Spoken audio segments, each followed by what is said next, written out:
Suspicious. You look suspicious. Been sitting here a little too long, don't you think? Step out now. Officer, I'm not resisting. My hands are right here. Don't move. You think I'm playing? Out of the car. Now. Something's not adding up. You look real nervous. I'm staying calm. You're the one pulling me. Body cam footage catches flashing lights moments after 12:17 a.m. on April 14th, 2019, on Joseph E. Boone Boulevard, NW in Atlanta. Inside, Caleb Johnson, a calm black driver, 46, and a senior law enforcement commander, follows instructions while a rookie officer needlessly intensifies an encounter that did not require it. Questions turn into commands. Assumptions replace procedure.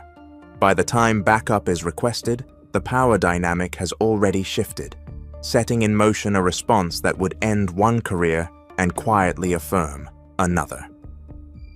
Before we go any further, comment where in the world you are watching from and make sure to subscribe, because tomorrow's story is one you don't want to miss. The officer on scene is Evan Mercer, 24, fresh out of the academy and still within his first year on patrol. His approach is fast and rigid. He keeps his flashlight trained on the driver's hands longer than necessary, angles his body square to the door, and speaks before fully stopping. Mercer wants a textbook stop, something he can justify later. He believes decisiveness looks like authority. To him, hesitation looks weak. Engine off. Keys on the dash, Mercer says. The driver complies without comment. Mercer doesn't acknowledge it. The man was Caleb Johnson. Traffic stops aren't new territory for him. He is a commander with more than 2 decades in law enforcement, known inside his department for internal discipline reviews and field training standards. He has supervised patrol units, written policy memos, and signed off on corrective actions. He understands how these encounters unfold when an officer decides early that the stop must justify itself. Window all the way down. The window lowers. Mercer leans in slightly, scanning the interior, the back seat, the floorboard. His questions come clipped and stacked. Why are you parked here this late? Who owns this vehicle? Where are you coming from? Caleb Johnson answers each one plainly. He keeps his hands visible, resting on the steering wheel at 10 and 2. He doesn't ask why he was stopped. He doesn't challenge the tone. He waits for the next instruction.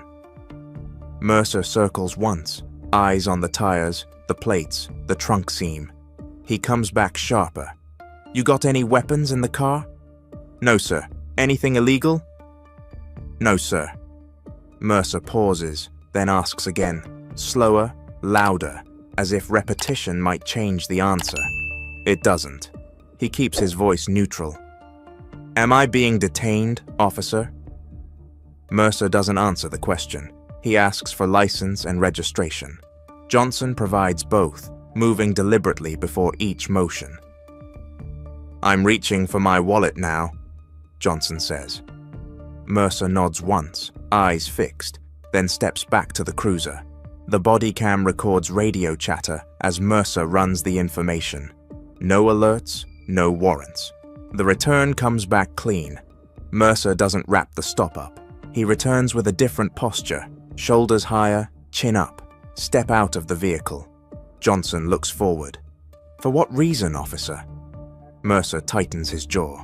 I'm asking you to step out. Johnson opens the door and steps onto the pavement. He stands straight, feet shoulder-width apart, hands visible. Mercer positions him near the front of the cruiser. Turn around, Mercer says. Johnson complies. Mercer doesn't cuff him. He pats down quickly, unnecessarily firm. When he's done, he doesn't say the stop is over. He keeps talking. What do you do for work? I'm in law enforcement. Where? I'm a commander with... Mercer cuts him off. I didn't ask for your rank. Johnson stops speaking. Mercer steps away and calls for backup. His radio tone is controlled, but the request is unnecessary given the circumstances.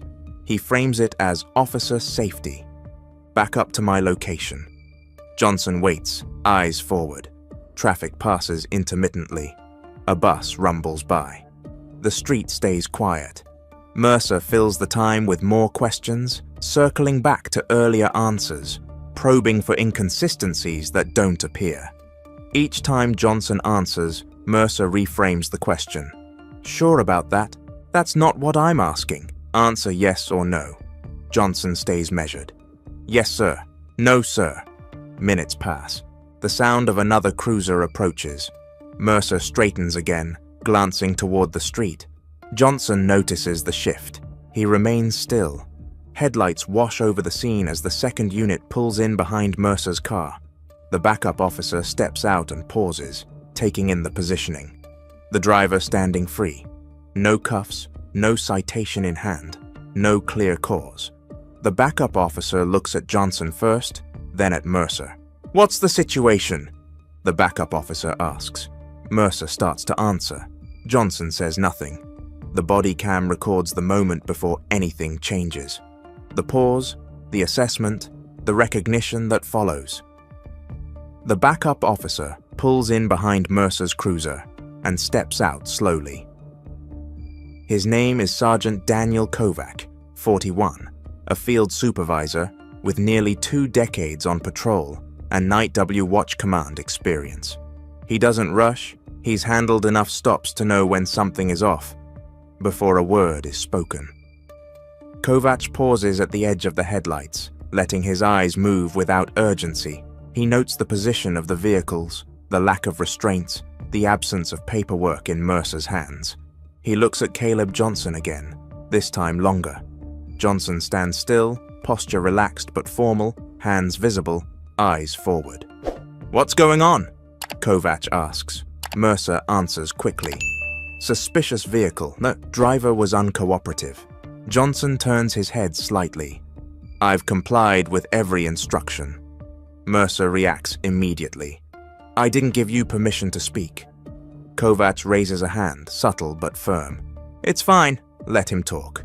Johnson keeps his voice even. "I was parked. He asked me to step out. I did. There's been no explanation beyond that." Kovac nods once. He looks back at Mercer. "What's the violation?" Mercer hesitates. He was parked in a high crime area after midnight. "That's not an offense," Kovac says. Mercer shifts his weight. "I'm still investigating." Kovac glances at the patrol car, then back to Johnson. "Sir, do you have identification on you?" Johnson reaches slowly into his jacket pocket.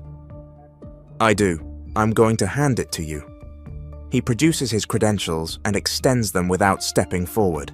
Kovac takes them, looks down briefly, then looks back up at Johnson's face. His expression changes, not dramatically, but enough to register. He checks the credentials again, this time more carefully. He straightens. Mercer notices. "What is it?" Kovac doesn't answer right away. He hands the credentials back to Johnson with both hands. "Yes, sir," Kovac says. It hits the scene differently than anything spoken so far. Mercer frowns. "Sir?" Kovac turns slightly toward Mercer. "This is Commander Caleb Johnson." Mercer blinks. "Commander of what?" Johnson answers himself. "Regional Operations." There is a brief silence. Traffic passes. The cruiser lights continue flashing. Mercer lets out a short laugh, dismissive. "That doesn't change anything." Kovac's voice stays level. It does. Mercer's tone sharpens. "I'm running this stop." Kovac looks at Mercer directly now. "No, you're not." He gestures toward Johnson. "You requested backup for officer safety. I'm here. I'm assessing." Mercer opens his mouth to respond, then closes it. He looks back at Johnson, then at Kovac.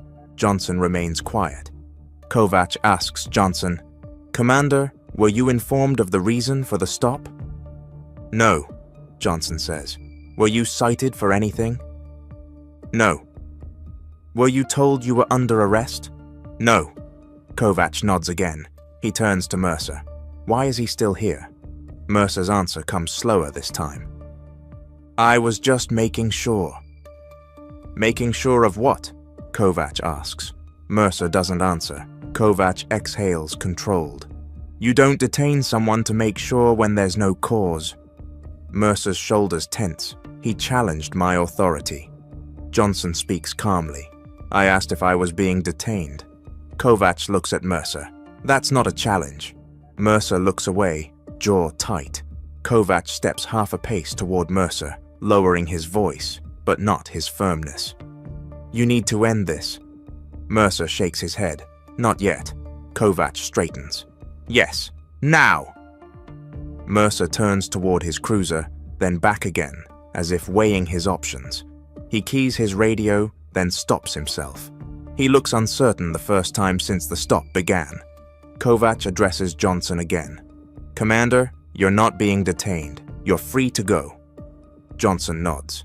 Understood. As Johnson turns toward his car, Mercer steps forward. Hold on! Kovacs reacts immediately. That's enough. Mercer freezes. Kovacs steps between them, positioning his body deliberately.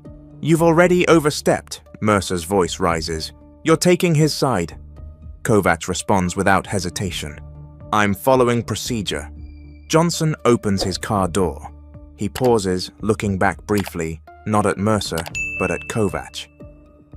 Thank you. Yes, sir. Kovacs replies. Johnson gets into his car and closes the door. The engine starts. He signals and pulls away smoothly, disappearing down Joseph E. Boone Boulevard.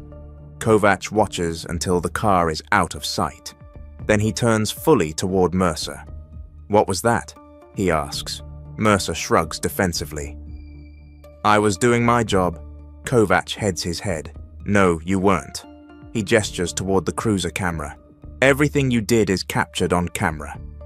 Mercer scoffs. So what? So this becomes a problem for you. Mercer crosses his arms. He shouldn't get special treatment. Kovacs responds without hesitation. He got the treatment he should have had from the start. Mercer looks away again, breathing faster now. Kovacs keys his radio. Supervisor to my location. Mercer's head snaps back. Why? Because this doesn't end here. They stand under the flashing lights in silence, waiting. And somewhere else in the city, a commander makes a phone call.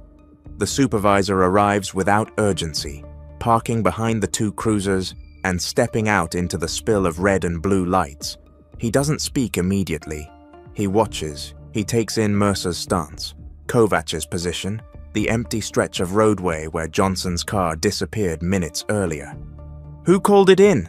The supervisor asks. Kovacs answers. I did. Mercer shifts. I had it under control. The supervisor looks at Mercer but doesn't respond. What happened? Kovacs keeps it brief and factual. He outlines the stop from the moment he arrived. No commentary, no tone, just sequence. When he finishes, the supervisor nods once. Body cam running the entire time. The supervisor asks. Yes, Kovacs says. Both units. The supervisor turns to Mercer. At any point did you reconsider the stop? Mercer hesitates. Suspicious activity. That's not a violation, the supervisor says. Mercer opens his mouth, then closes it. He looks past the supervisor, jaw tight. The supervisor glances at Kovacs. You recognized him? Yes, sir. The supervisor nods again. I know the name. Mercer looks up sharply. You do? The supervisor finally faces him fully. Yes, and that's not the point. He gestures toward the roadway. Whether you knew who he was or not, the stop didn't meet threshold.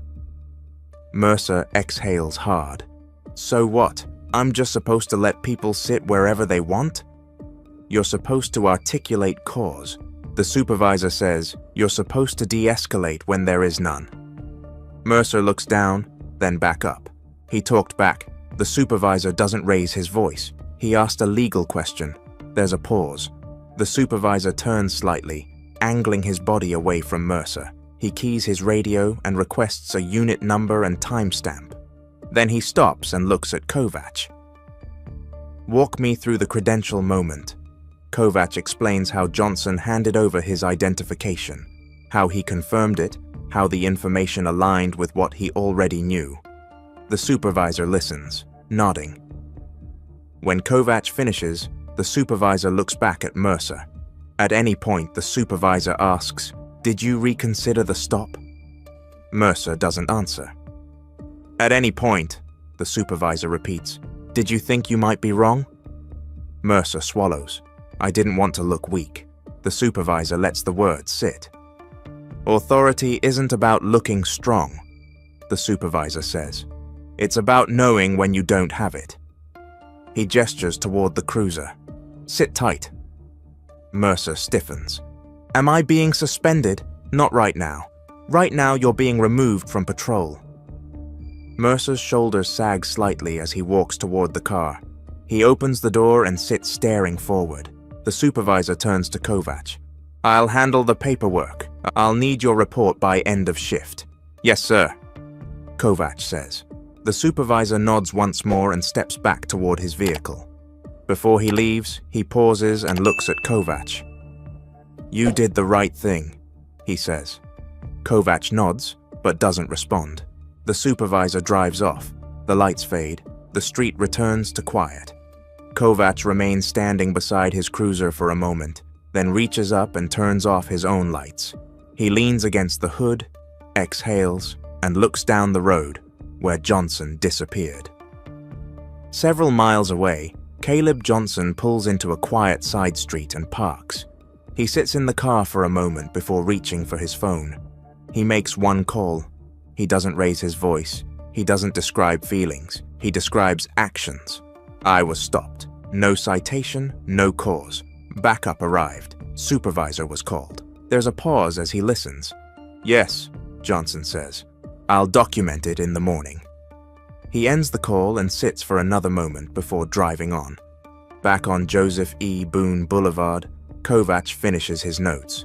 He types slowly, deliberately, sticking to what he observed. When he's done, he signs the report and submits it.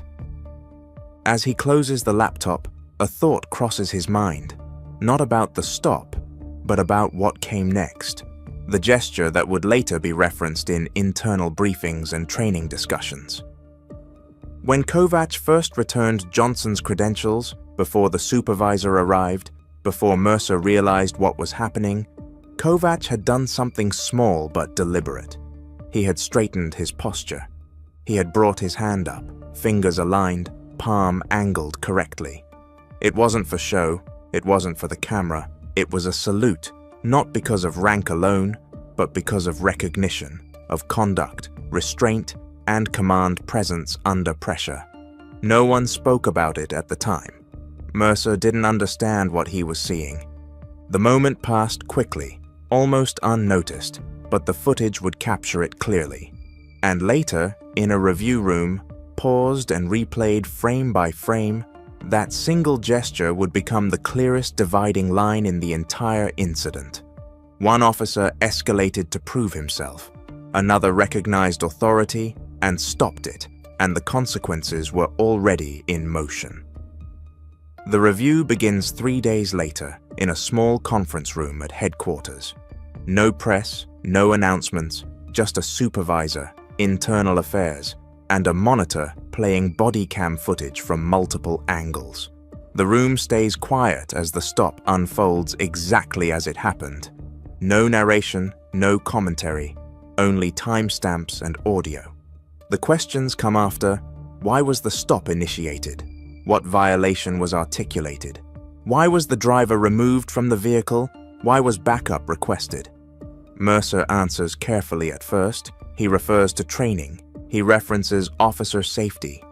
When pressed, his explanations narrow. He repeats phrases already captured on camera. Each time the footage contradicts him, the room pauses, rewinds, and plays it again. At no point does the discussion focus on Caleb Johnson's rank. That detail is intentionally removed from the analysis. The reviewers focus on conduct, tone, escalation, decision points. They note the missed opportunities to end the stop.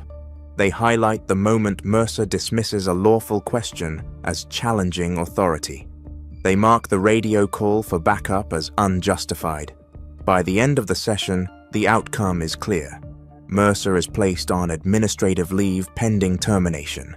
His probationary status shortens the process. There is no arbitration, no drawn-out appeal. The paperwork moves quickly. 2 weeks later, Mercer resigns. The department releases a short internal memo. It avoids names. It emphasizes training standards and procedural compliance. Mandatory refresher sessions are scheduled for patrol units using anonymized footage from the incident. The salute is shown during those sessions, paused, replayed, not as symbolism, but as instruction. Sergeant Daniel Kovac continues his normal assignment. He's asked to assist with training for new officers, not as discipline, but as example. He doesn't speak publicly about the stop. When asked privately, he keeps it simple. It was a bad stop. It didn't need to go that far. Caleb Johnson files his report the morning after the incident. It's factual, timed, detailed. He does not request disciplinary action. He does not contact the media. He submits the report through official channels and moves on. Weeks later, he's asked to sit in on a policy discussion regarding nighttime patrol discretion. He listens more than he speaks. When he does speak, it's measured. Authority, he says, is proven by restraint. The incident never makes headlines, but inside the department it circulates quietly, shared in briefings, referenced in training, cited during evaluations. Officers talk about it without naming it. Remember that Boone Boulevard stop? Someone will say, and everyone knows. One officer tried to assert control without cause. Another recognized command without being told. And a system briefly exposed corrected itself the only way it knows.